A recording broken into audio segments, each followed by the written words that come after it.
విభీషణుడు రావణుడితో, ఆ సీతమ్మను రాముడికి అప్పగిస్తే రాముడు యుద్ధానికి రాడు. తప్పు చేసింది మనమే. నా మాట విని సీతమ్మను ఇచ్చేయండి అన్నాడు. విభీషణుడు చెప్పిన మంచి మాటలు చెవికి ఎక్కని రావణుడు తన మంత్రులని ఆ సభ నుండి వెళ్ళమని చెప్పి తాను కూడా వెళ్ళిపోయాడు. విభీషణుడు మరునాడు ఉదయం రావణుడు ఉన్న గృహానికి వెళ్ళాడు. అక్కడ కొన్ని వేల మంది స్త్రీలు ఉన్నారు. బ్రాహ్మణులు స్వస్తివాచకాలు చెబుతున్నారు. రావణుడు ఒక మంచి తల్పం మీద కూర్చుని ఉండగా విభీషణుడు అక్కడికి వచ్చి తల వంచి నమస్కరిస్తూ, అన్నయ్య, నిన్న నీకు సభలో కొన్ని విషయాలు చెబుతుంటే వెళ్ళిపోయావు కదా. నీకు కొన్ని విషయాలు ఆంతరముగా చెబుదాము అనుకున్నాను. ఎందుకంటే ఈ విషయాలు లంకలో అందరికీ తెలుసు, నీ మంత్రులకి కూడా తెలుసు. కానీ నీకు భయపడి ఎవ్వరూ నీతో చెప్పడం లేదు. నేను కూడా చెప్పకపోతే నా అన్నని రక్షించుకోని వాడిని అవుతానని నీ మీద ప్రేమ చేత చెప్పడానికి వచ్చాను. నువ్వు ఏనాడైతే సీతమ్మను అపహరించి లంకకు తీసుకొచ్చావో ఆనాటి నుంచి నాకు కొన్ని దుశ్శకునములు కనబడుతున్నాయి, అమంగళకరమైన శకునాలు కనబడుతున్నాయి. అందుకని సీతమ్మను తీసుకెళ్ళి మనం రాముడికి అప్పచెప్పేద్దాము అన్నాడు. అప్పుడు ఆ రావణుడు విభీషణుడి వంక కోపంగా చూసి, ఎక్కడ కనపడుతున్నాయిరా నీకు దుశ్శకునాలు? నాకు ఎక్కడ కనపడటం లేదు. రాముడు యుద్ధానికి దేవేంద్రుడిని తీసుకొచ్చినా సరే సీతను ఇవ్వను. ఇక నువ్వు వెళ్ళవచ్చు అన్నాడు. విభీషణుడు తల వంచుకొని వెళ్ళిపోయాడు. తరువాత రావణుడు ఒక గొప్ప రథం ఎక్కి అందరినీ సభా మండపానికి రమ్మన్నాడు. అందరూ సభలో కూర్చున్నాక ఆయన అంటాడు, నేను సీతను అపహరించి తీసుకొచ్చిన మాట పరమ వాస్తవం. ఆ సమయంలో కుంభకర్ణుడు నిద్రపోతున్నాడు కనుక వాడికి నేను చెప్పలేదు. ప్రహస్త, వెళ్ళి కుంభకర్ణుడిని తీసుకురా అన్నాడు. ఆ తరువాత ఆ సభని ఉద్దేశించి రావణుడు అన్నాడు, 3 లోకాలలో సీత కన్నా అందగత్తె లేదు కనుక నేను ఆమెను అపహరించి తీసుకొచ్చాను. ప్రతిరోజు సీతను చూస్తుంటే నాలో కామం పెరిగిపోతుంది. ఆ కామం ఎక్కువ అవ్వటం వల్ల నేను నీరసించిపోతున్నాను. నేను సీతను అపహరించి తీసుకొచ్చాక రాముడు ఒకవేళ తిరిగి వస్తాడేమో, 1 సంవత్సర కాలం చూద్దాము అని సీత నన్ను అడిగింది. 1 సంవత్సరం వరకు నా మంచం ఎక్కను అంది. పోనీలే 1 సంవత్సరమే కదా అని సంవత్సరం గడువు ఇచ్చాను. అప్పుడు అక్కడికి వచ్చిన కుంభకర్ణుడు, నువ్వు చేసిన పని పరమ తప్పు.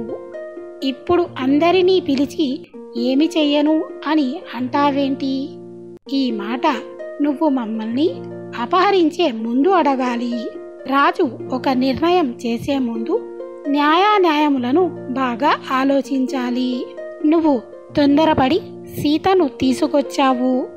నీ అదృష్టం బాగుంది కాబట్టి ఇంకా రాముడి చేతిలో చచ్చిపోకుండా బతికి ఉన్నావు. ఏదో తప్పు చేశావు సరే, ఇంకా బెంగ పెట్టుకో మాకు. హాయిగా లోపలికి వెళ్ళి మద్యం తాగి నీ కాంతలతో సుఖంగా విహరించు. నేను ఉన్నాను కదా. నేను వెళ్ళి ఆ రామ లక్ష్మణులను సంహరించి ఆ వానరులందరినీ తినేసి వస్తాను అన్నాడు.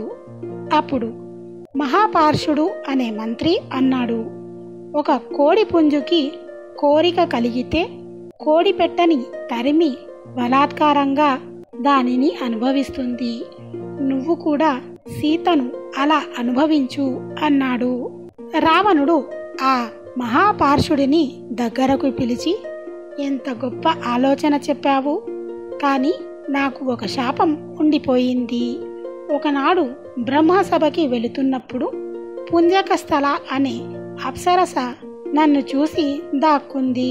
అప్పుడు నేను ఆమెని వెంట తరిమి వివస్త్రను చేసి అనుభవించాను. బహుశా ఆవిడ బ్రహ్మగారికి చెప్పి ఉంటుంది. అందుకని బ్రహ్మగారు నన్ను పిలిచి, ఇక ముందు నీ యందు మనస్సు లేని స్త్రీని నువ్వు బలాత్కారంగా అనుభవిస్తే ఉత్తర క్షణం నీ శిరస్సు 100 వక్కలవుతుంది అని బ్రహ్మగారు శపించారు. అందుకని నేను సీత జోలికి వెళ్ళలేదు అన్నాడు. అప్పుడు విభీషణుడు పైకి లేచి అన్నాడు, మీ అందరికీ రాముడంటే చాలా తేలికగా ఉంది, సీతమ్మ అంటే మీకు చాలా చులకనగా ఉంది. కానీ ఒక్క విషయం జ్ఞాపకం పెట్టుకోండి, కుంభకర్ణుడు కానీ, ఇంద్రజిత్ కానీ, రావణాసురుడు కానీ, మహాపార్షుడు కానీ, మరెవ్వరు కానీ వీరెవ్వరూ కూడా రాముడి జోలికి వెళ్ళలేరు అన్నాడు. ఆ సభలోనే ఉన్న ఇంద్రజిత్ పైకి లేచి, వీర్యంలో కానీ, పరాక్రమంలో కానీ, బలంలో కానీ, తేజస్సులో కానీ మా తండ్రి రావణాసురుడు, ఆయన తమ్ముడు కుంభకర్ణుడు సాటి లేనివారు. నువ్వు ఇంత పౌరుషహీనుడిగా ఎలా పుట్టావు పినతండ్రి? వద్దాక రాముడు వచ్చేస్తాడు అని మాట్లాడుతున్నావు. ఎందుకంత భయం నీకు? ఏం చేస్తాడు రాముడు వస్తే అన్నాడు. అప్పుడు విభీషణుడు, నువ్వు బాలుడివి, నీకేమీ తెలియదు. నిన్ను ఈ సభలోకి తీసుకొచ్చిన వాడిని ముందు చంపాలి. నీకేమి తెలుసని ఇక్కడికి వచ్చావు? ఈ సభలో మీ నాన్న పరస్త్రీ యందు తనకున్న కామం గురించి మాట్లాడుతుంటే వినడానికి నీకు సిగ్గుగా లేదా? నీ పౌరుషం, పరాక్రమం రాముడి ముందు నిలబడలేదు.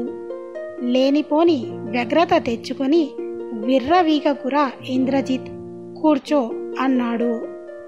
అప్పుడు రావణుడు, ఇంట్లో పగబట్టిన పాము తిరుగుతుంటే ఆ పాముతో కలిసి ఇంట్లో ఉండొచ్చు, శత్రువు అని తెలిసి ఆ శత్రువు ఉన్న చోట ఉండొచ్చు, కానీ మిత్ర రూపంలో ఉండి శత్రువుగా ప్రవర్తిస్తున్న వాడితో కలిసి ఉండకూడదు.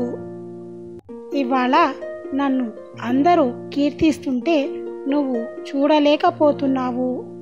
నాకు నీ వల్లే భయం వస్తుంది. నువ్వు నాకు తమ్ముడివి కాదు, నువ్వు నా శత్రువువి అన్నాడు. అప్పుడు విభీషణుడు, నువ్వు నాకన్నా ముందు పుట్టినవాడివి, తండ్రి తర్వాత పెద్దన్నగారు తండ్రి లాంటివారు. నువ్వు నాకు తండ్రి లాంటి వాడివి కనుక నిన్ను రక్షించుకోవాలనే బుద్ధితో నాకు తోచిన సలహా చెప్పే ప్రయత్నం చేశాను. నాకన్నా పెద్దవాడిని అధిక్షేపించాలన్న కోరిక నాకు ఎన్నడూ లేదు. ఒకవేళ నేను ఏదన్నా పొరపాటుగా మాట్లాడి ఉంటే నన్ను క్షమించు. నిన్ను పొగుడుతూ గోతుల్లోకి దింపేవాళ్ళు, తప్పుడు సలహాలు చెప్పేవాళ్ళు చాలామంది దొరుకుతారు. యథార్థమైన సలహా చెప్పి నిన్ను గట్టెక్కించేవాడు ఎక్కడో ఒక్కడు ఉంటాడు. అలా చెప్పేవాడు దొరకడు, చెప్పినా వినేవాడు దొరకడు. నేను ఇక్కడ ఉండడం వల్ల నీకు భయం ఏర్పడుతోందని అన్నావు కాబట్టి, నేను నీకు ప్రమాదకరంగా ఉన్నానన్నావు కాబట్టి, నీ కీర్తిని నేను ఓర్చలేకపోతున్నాను అన్నావు కాబట్టి, నేను నీకు ఎప్పటికైనా కంటకుడిని అవుతానని అన్నావు కాబట్టి నేను ఇక్కడి నుంచి వెళ్ళిపోతాను. ఇప్పటికీ ఎప్పటికీ నా కోరిక ఒకటే, అందరూ సుఖంగా ఉండండి అని చెప్పి రావణుడికి నమస్కరించి వెళ్ళిపోయాడు. ఆయనతో పాటు మరో 4 రాక్షసులు కూడా ఆయనతో వెళ్ళిపోయారు. ఆ 5 ఒకేసారి ఆకాశ మండలంలోకి ఎగిరిపోయారు.